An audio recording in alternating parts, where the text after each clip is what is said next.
showtime in Boomtown, or more accurately, Blackrock Stakes Day in Port Hedland.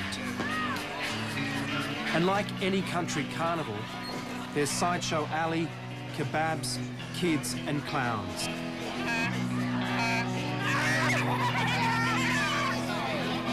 But here, there's a race. A very long race. An event that was hatched out of the searing Pilbara heat in a bar over beers more than 40 years ago. Push a wheelbarrow loaded with iron ore from a mining settlement 100 kilometres away. All the way to Hedland's commercial heart. I'll tell you what, they must have been men of steel back then, because we struggle today and they would have a lot less comfort back then, you know, so take me head off to those sort of guys, mate.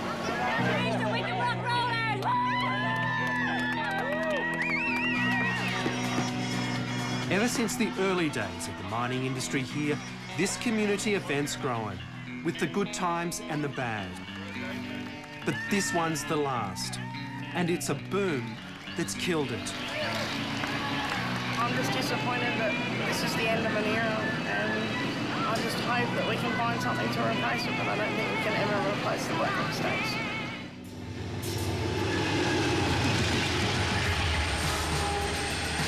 The roads have become too busy with trucks and mining activity.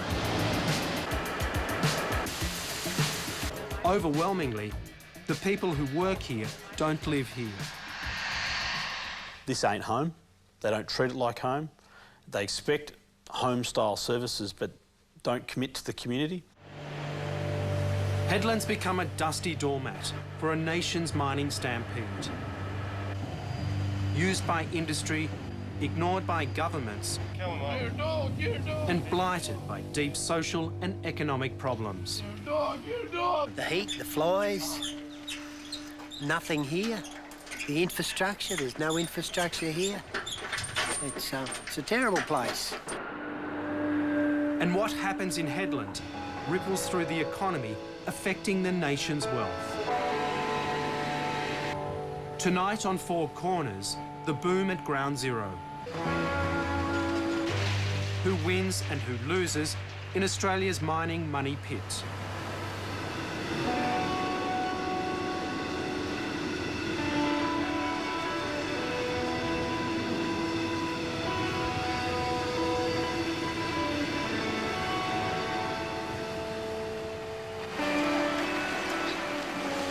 The source of the wealth is iron ore.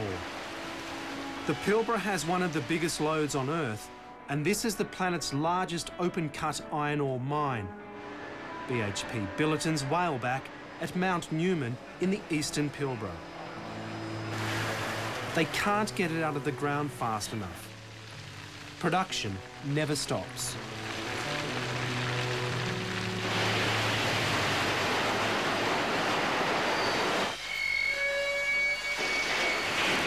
The ore is loaded onto trains to start the 400-kilometre journey to the coast.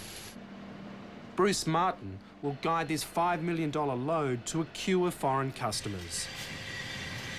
This train's just over, well, 3.5 kilometres. 3.5 kilometres long, this one. Biggest, longest trains, heaviest trains in the world. And, you know, you get well paid for it, and it's very rewarding bringing one of the big things home, you know, it really is.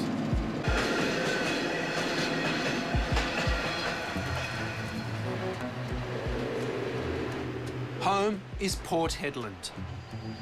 It's supposed to be one of the engine rooms of the nation, the rail and shipping centre of Australia's iron ore industry. Giant ships from Asia come and go around the clock. But Hedland isn't coping. The town is being crushed by the weight of the ever-expanding boom. It's a town divided, physically and socially. The old town of Port Hedland on the coast and comparatively upmarket, 15 kilometres inland, South Hedland, established in the 70s as a cheap accommodation solution. And in the middle of it all is the Port Hedland Caravan Park, known locally as the Walkabout. We have to get a house if you want to stay permanently with your pets. Yeah. We haven't got any more in the grassed area. It's a melting pot of low-paid drifters, punters prowling for big-paying jobs, and families of all shapes and sizes making do. They're all sheltering from Hedland's chronic housing shortage that's brought punishing rents. But even here, it's full up. So this is the waiting list? Yes, this is the waiting list. How many people do you reckon you have on it? 40, 50, I suppose, yeah.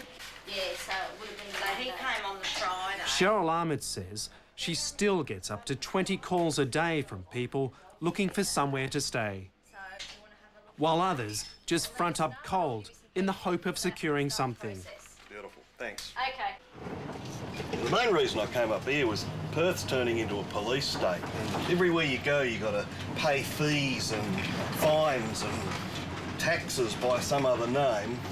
You know, you can't even go fishing anymore without licences and tickets and all this garbage. And up here, it's just a different way of living. So, Gary Stewart has chanced his hand, arriving from Perth 3 weeks ago. there we go, B. A demountable or donga has just become available. Someone just upped and left. He's next in line on the waiting list. No, it's not too bad. So there's no cooking facilities, nothing like that. All you get is a bed, a little fridge, and that's it. $250 a week. So this is a bargain, is it? This is a bargain. Up here, this is good. Do you reckon you'll take it? Oh yeah, definitely. Look at that view. Oh God, $1 million view, eh? Like many at the walkabout, Gary Stewart's trying to make a fresh start. He's come for the money, but he's also running from a failed relationship. If you apply for a job up here without accommodation, unless you're getting 100,000 plus a year, you're crazy. I was just lucky that the guys that offered me work gave me free rent for a month, and then I could have a look around. And then I've got this beautiful place here to move into. So what type of job will you be doing? Well, I'll be doing security at the wharf, which pays pretty good money. Here, even the person running the show's a blow-in. Cheryl Ahmed came for a change 2 years ago. You know, you're just constantly on call. Now she's working around the clock because there's next to no one to help. But this type of, like, all the laundry and... If she's lucky enough to find someone to hire, it's only a matter of time before they leave for the bigger paying mine jobs. Often, she doubles as the cleaner. And, you know, cleaning jobs are not highly paid. So it's left to you to do it? Yep. The walkabout's a rolling neighbourhood of people fleeing their own financial disasters in the east for the prosperity of the west. Since I had my bake dinner organised, but I had to have a change of plan. Kylie Simcoe arrived here a year ago with her husband Phil and their 2 daughters. You got to have backup, just in case you don't have time. That's more big than you thought, haven't we? Yeah, I've just used. Phil Simcoe's business was struggling back in Newcastle, so he packed it in, packed up the family and headed for Port Hedland. He now works as a truck repairer and earns $4,000 a week.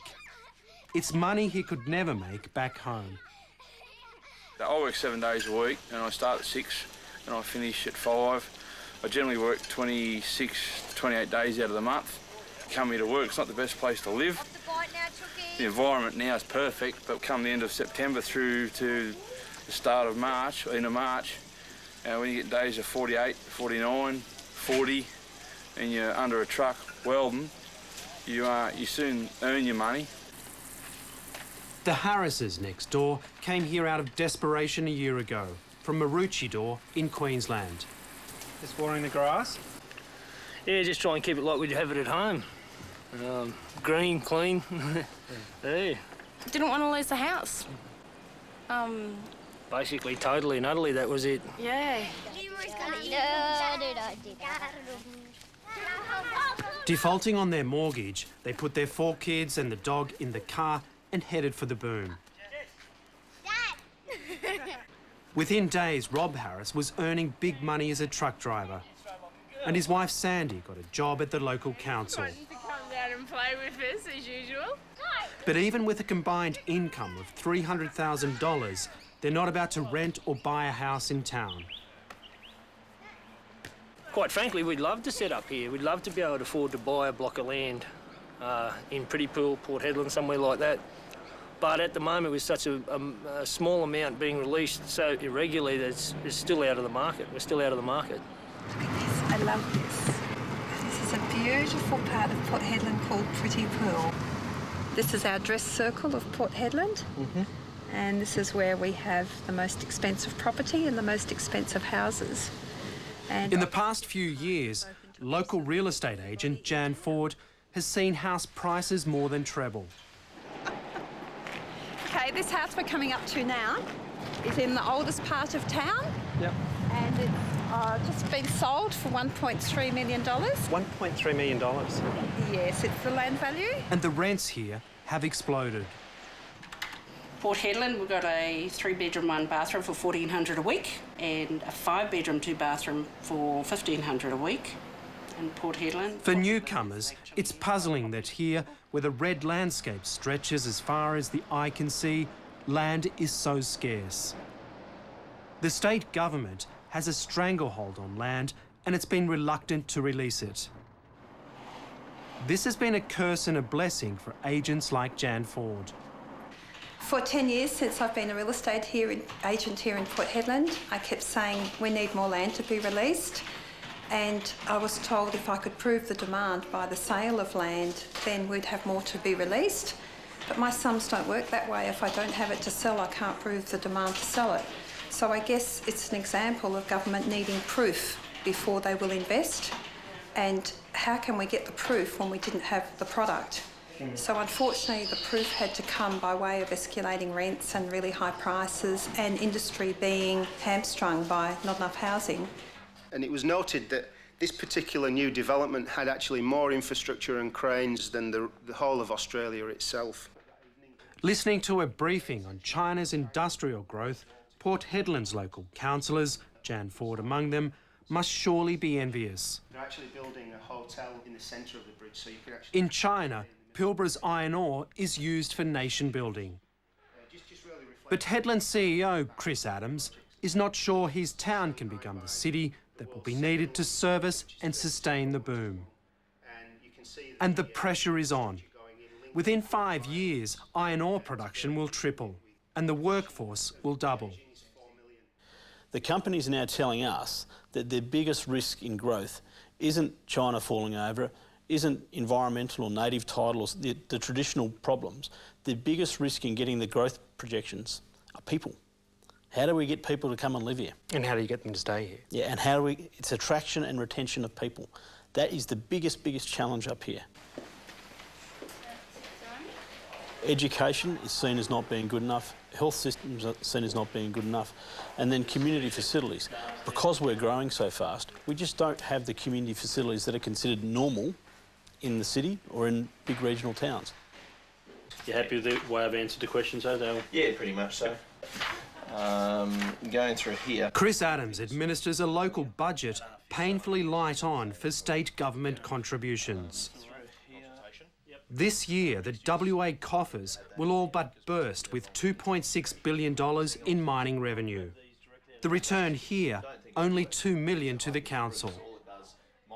Most alarming for his cash-strapped council is the lack of planning from both state and federal governments, and that could threaten future growth. We're riding on the back of the miners here, the whole of the economy is, and when you've got the big boys, Rio Tinto, Woodside, BHP, bashing on the state government's door saying, this is going to hurt not only our bottom line, it's going to hurt your bottom line. I think they're starting to hear it. We'd love a lot more, and we believe we deserve a lot more. But yeah, it's being drip-fed to us at the moment. There's a lot of promising statements coming out. We just want to see some action. Of course it's been frustrating. I mean, it's taken us more than we would like to get through all of these various layers and obstacles. But we think that considerable progress is being made, and that we will see in the space of the next 5 years a very, very substantial makeover of those towns. I mean, we've got all of the building blocks are in place. As I said, $160 million package now to redo the roads, $150 million package to redo the hospital, and town centre revitalisation, more land being released wherever we can find land, a hotel being built. I mean, all I say to you, it is, we have all been working extremely hard to deliver this. While the state government plays catch-up, the companies kick in to help Hedland cope. BHP Billiton will pour $15 million into the council's budget this year. There are huge challenges. There's no doubt that the scale of investment by all parties needs to be increased over the next period of time. What we need to do is work together to identify those priorities and make sure that they're appropriately resourced. For old war horses like Deputy Mayor Arnold Carter, arguments and promises have been ricocheting around the Pilbara for as long as he can remember. What does worry me is the survival of small business. I think that is a concern, and a survival of the infrastructure to encourage people to live in the town of Port Hedland. That's the thing that worries me. The best supporters of local volunteers you ever get in Port Hedland. That's true. At 81, he's been a successful businessman in Hedland for more than 40 years. And for him, it's the same old story. Small business struggling to compete with the mining giants. They can't match the big wages or provide staff with accommodation. Just a few troopers like Kath Nile remain. I come over about anything between 4:30 and 5 in the morning, and I get home about, at night, hopefully close off about 2 in the afternoon. That's enough every day, 7 days a week. And the only reason I don't open Melbourne is because I can't get staff. Cheryl just helps me out. Doing the chips to put on a hamburger with the lot. But most of Arnold Carter's contemporaries have either left or passed on. The dream of a bustling local economy and a growing population unrealised. I think if you went to anyone in the business sector down here, they'd all come up with exactly the same answer: staff, staff, staff.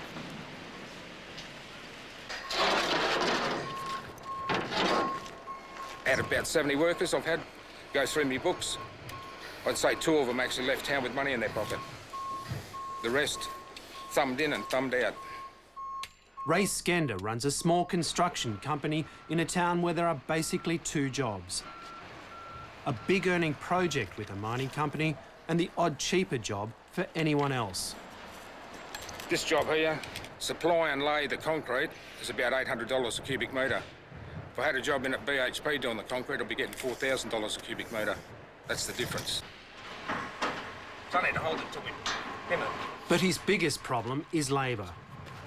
Over the years, his business has become a revolving door for workers who've come north for the big money, only to blow it all on booze and gambling.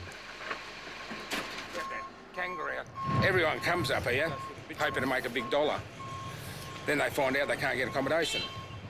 The infrastructure up here is just ridiculous. There's no daycare centres. There's really nothing for families up here.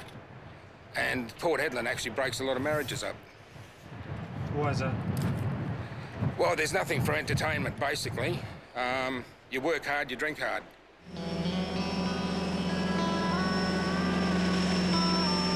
The Pilbara people are proud to help Japan's industrialisation.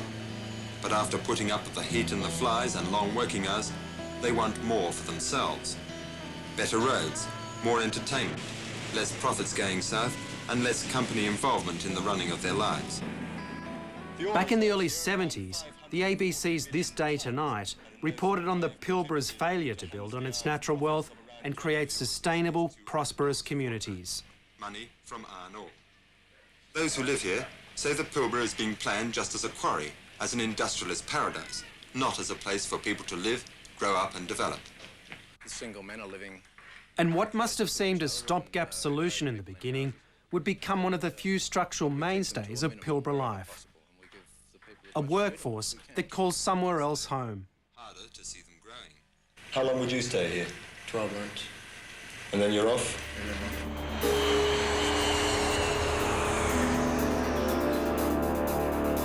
The difference between then and now is mobility. They call them fly-in, fly-outers, and they come from all over Australia and from as far away as New Zealand. Half of the Pilbara's workforce does the shuttle, and every day, hundreds surge through Hedland's airport. While at work, they live in single-persons quarters like this one in Hedland's industrial zone. It can feed and sleep 1,000. Camps like this are proving to be a solution for the housing crisis, and the mining companies can't get them up fast enough. 2 more are just about to be completed.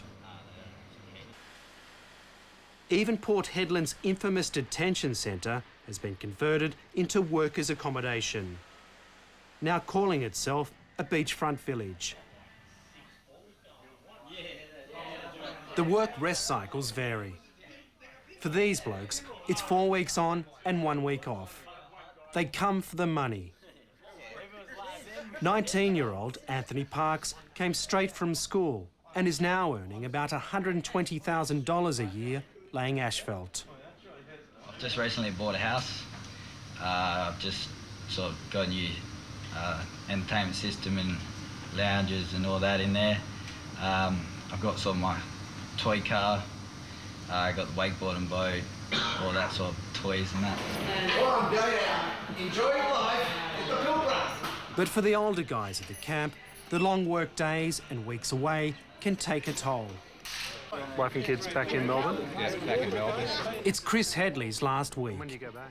He's leaving for good, heading back to Melbourne to save his marriage. I've been here 1.5 years now, and she's just said, yeah, she feels like she's a single mum. You know, I'm only back every 4 weeks for a week, and a week seems to go that quick. So, you know, she's mentioned that she's sick of being a single mum, so I've decided, well, we better get back there before anything goes any further. Unlike the workers at the caravan park, there's little reason for these guys to spend their money in Hedland or be part of the community. Here, everything is supplied. Fly in, fly out causes all sorts of issues for communities. The people, when they come up here, this ain't home. They don't treat it like home. They expect home-style services but don't commit to the community. So finding people to run the Little League footy side or help out with variety clubs and Rotary clubs and those sort of things, they just don't exist. The fly-in, fly-outers aren't doing that sort of stuff. So 12-hour shifts, fly-in, fly-out, kills communities like this. It doesn't create sustainability. The only sort of relaxation and that you get up here is to drink, sort of let you escape from the work days. Yeah.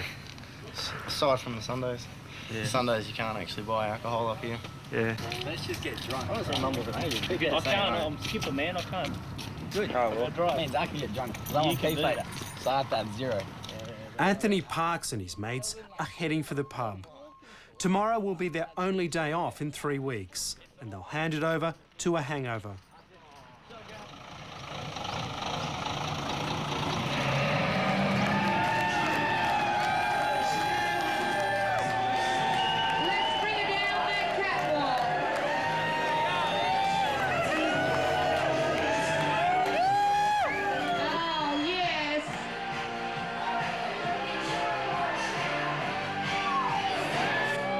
In Port Hedland, even the entertainment is fly-in, fly-out.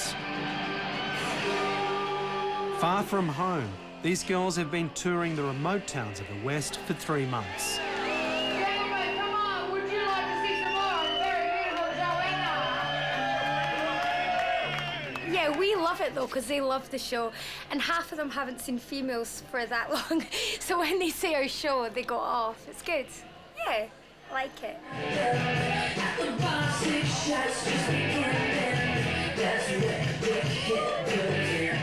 The girls are playing Port's last pub standing, the Pier. Come on, boys and girls, I can't hear you out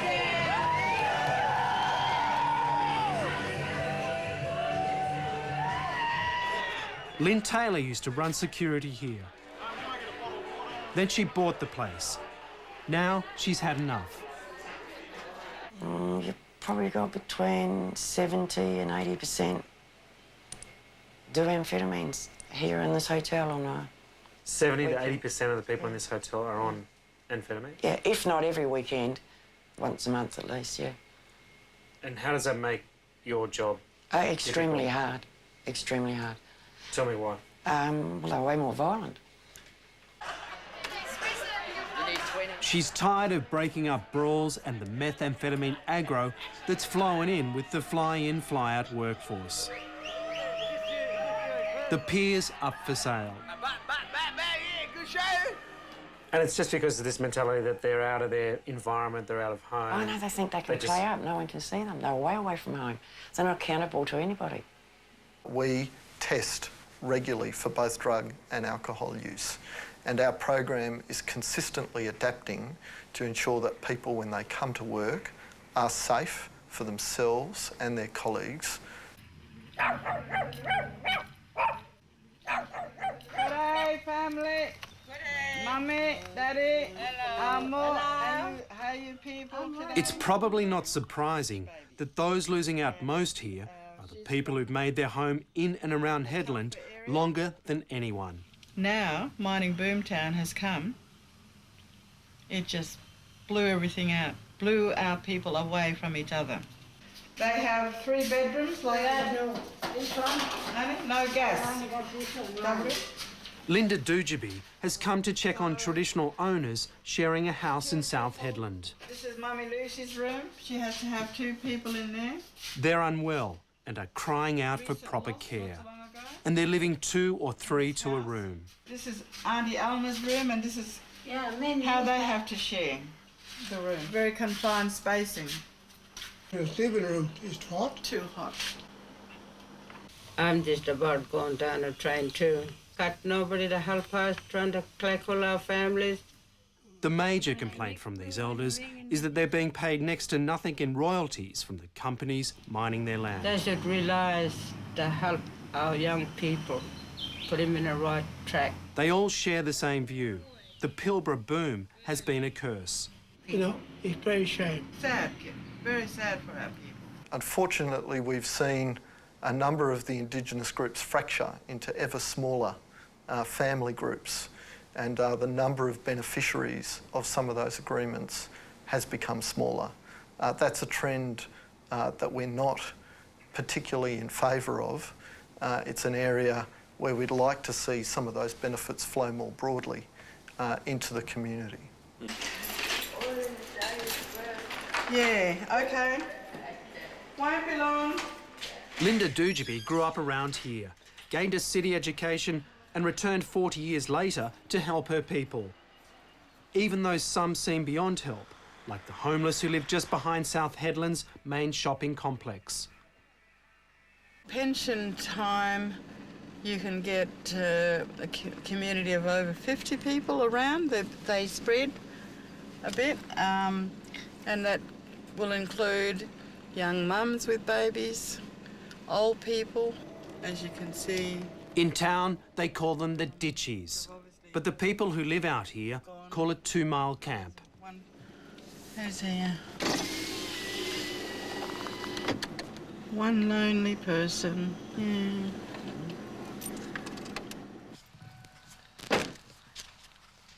It's a transient community, and today some have left for sorry business, a funeral, and others are drinking in town. They live in squalor, sleep in broken cars or under canvas sheets. You know me? Yeah. The numbers swell here on Pension Day because the outlying communities have no facilities. Most don't even have a shop. Life is pretty hard for my people up here, mainly because we don't really get much help from anyone, really. And so our people just drift around and government just sit in their laurels and pretend that they're experts, on our people. So the mining boom? The mining boom, like we have said, it has done nothing to come to the party to help our local people in this situation. The Indigenous people are the real losers in this situation. This is so wrong. I mean, this is so wrong.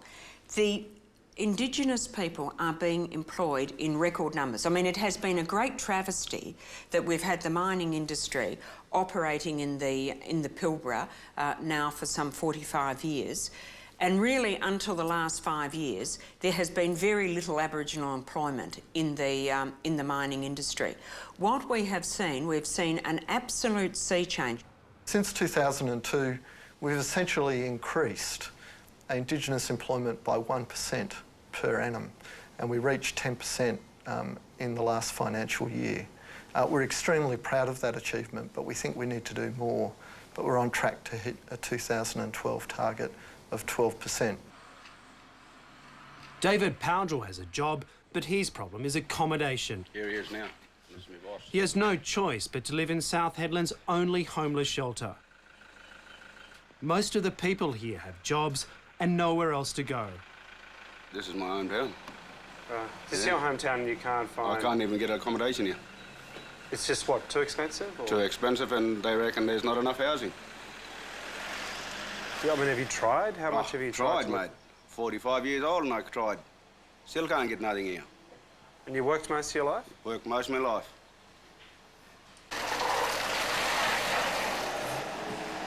It's a new definition of the working poor. David Powdrell works for the council 5 days a week and makes $500, but that's not enough for rent. He says he'll have to leave town and his job to join his family, now living in the Kimberley. So do you think you'll stay in Hedland? Nah, not really, I don't think so. Why? Cost of living and the housing, you can't just keep sleeping and living in hostels. It's bad. So you got no choice, you'll be forced out then? Well, I'll be forced out, yeah. And I'll be without a job. Unless I sleep in my car. Have you done that before? I've done that before. Slept in my car, out of town, drove into town every day, just to go to work. South Hedland, a government project described by some residents as a dreary and desolate place, and by others as an instant slum where you just add people. Well, do they have a name for this sort of community? Well, unfortunately, they call them cells. It reminds me of Starlag to a certain extent, and I think this is bad in itself. From the moment the first asbestos sheets went up, South Hedland was under fire. A cheap and cheerless shantytown for the lower-paid workforce. At least one prediction, unlike most made here, was accurate. And this is going to be the problem. You have the haves and those who haven't. In the decades since this report was aired, South Hedland has indeed become a town of haves and have-nots, with an appalling reputation for crime and antisocial behaviour. There's a pervasive view, even among newcomers, that South Hedland is a lawless wasteland. Aboriginal kids out of control. They're the worst in the world, the blacks around here. Why is that? They do nothing but thieving. All right, girls, we got hats? Yep. No. No? Do you want to go and get your hat, darling? Water bottles? Yes. South Hedland crime is one reason Kylie and Phil Simcoe send their girls to a school in Port Hedland, and the major reason they stay put in the caravan park. The police do their best, but I think they just can't control the problem over there. So if you have a house in South Hedland or a flat, you've got a fairly high chance of actually getting broken into, and I wouldn't take my children over there.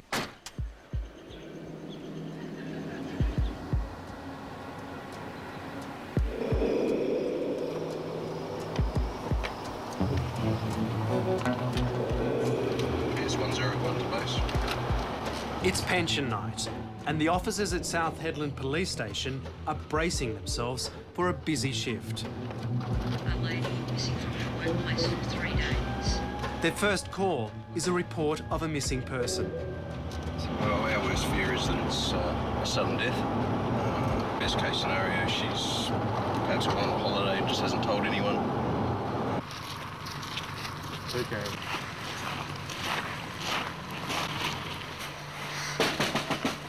An Indigenous woman's gone missing from this makeshift camp on the outskirts of town. She hasn't fronted for work for the past 3 days. A lot of people that just the workers, they can't find accommodation or can't afford the accommodation in town. It's not far from town, so there's a good chance that she's been here for a while. Now, looking in there, it doesn't appear that there's anyone in there. The good sign is that it's all secure, it's all locked up. It looks like the dogs have been given lots of food. And the vehicle that she's known to drive isn't actually here, which is another good sign. Turns out she's gone north for family reasons. Generally, though, they know from hard experience the local Indigenous population ebbs and flows according to the Social Security calendar. So what are you doing out here? I thought you were staying at that other place. No, we're not from Robert Street. We just live around the corner. Yeah, Uranga. Yeah. No. And they know the hours ahead are going to be a familiar routine, trying to keep a lid on South Hedland's regular bender. This town certainly does have an alcohol problem. It's very high consumption. I think Pilbara is one of the highest consumption per capita in the world. We just live around the corner. According to WA's Health Department, dangerous drinking in the Pilbara among Indigenous and non-Indigenous people is double the state average. Among the Aboriginal population, alcohol-related disease and death is high. Take off home, eh? So too, the violence. With friends.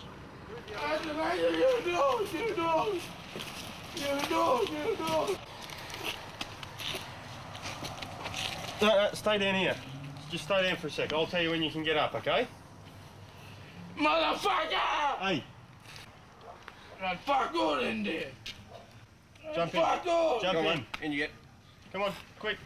It's grinding, repetitive police work, requiring the gentle hand of a social worker and the tough resolve of a law enforcer. And is it likely sometime in the future he'll do the same thing?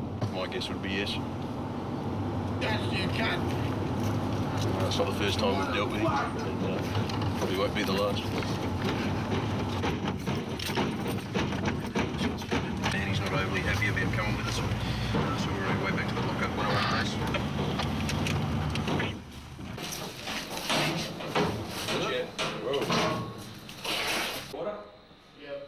At least police numbers are back up.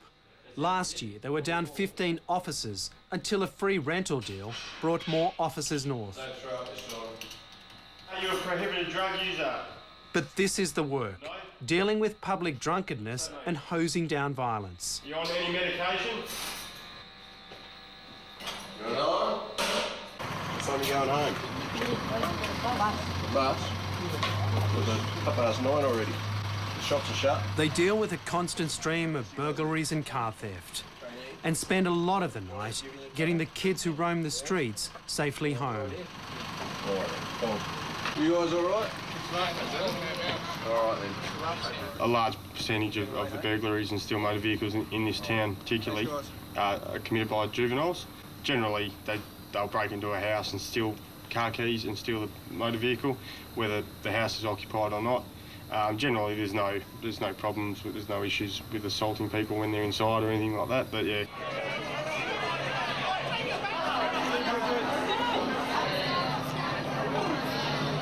The break-ins, the booze, the drugs, the rationale for most of the crime and substance abuse is boredom.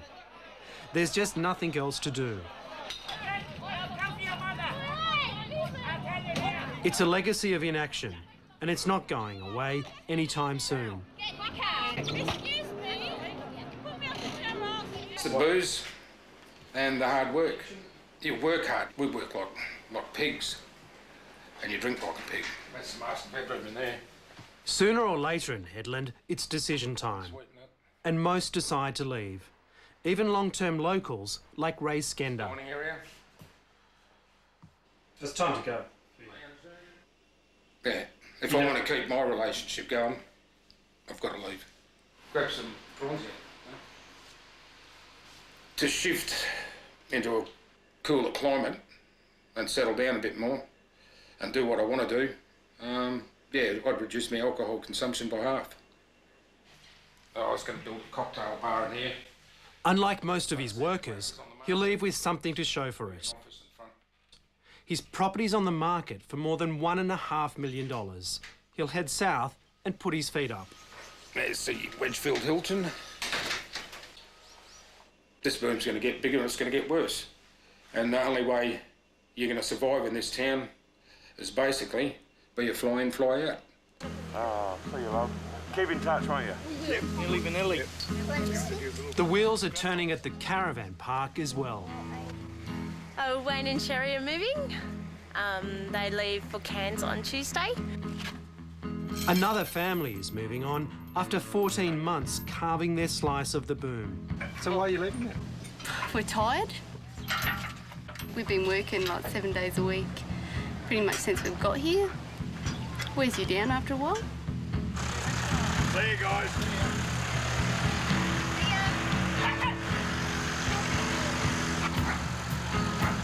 In the short time we've been here, Phil Simcoe has gone from his $4,000 a week pay packet to nothing at all. Oh, they just made me redundant. They put about 3 of us off in the workshop. So just in a financial year, they just want to save money. So easy ways to save money is to put blokes off. So what are you going to do? Oh, find another job, won't be a problem. And what happens if you don't get a job? Oh, well, we just pack up and leave, go somewhere else. It's not hard. Done it before, so we'll do it again, but I'm pretty confident I'll have a job to go to, so.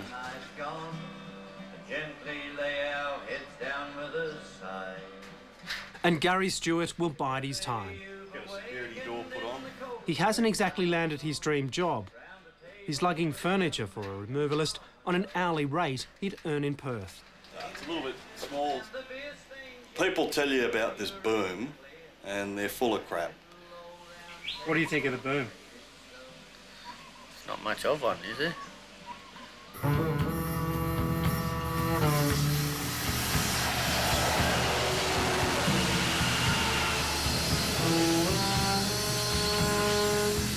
As he guides his train into Hedland, mining company stalwart Bruce Martin can count himself lucky. A big wage, a waterfront home, and a string of investment properties. In Hedland, he's a winner. I think I was lucky I got established before the boom came along, and have been there, you know, every time there's been an expansion up here, I've sort of rode along with it. So yeah, I have been very lucky. Yeah. It's hard to see how Hedland itself can be judged a winner. The town at the epicentre of the boom fears it's been lost in the rush. Most take the money and run. And all these years on, there's not a lot of evidence that lessons have been learned and that other mining frontiers will be treated any differently.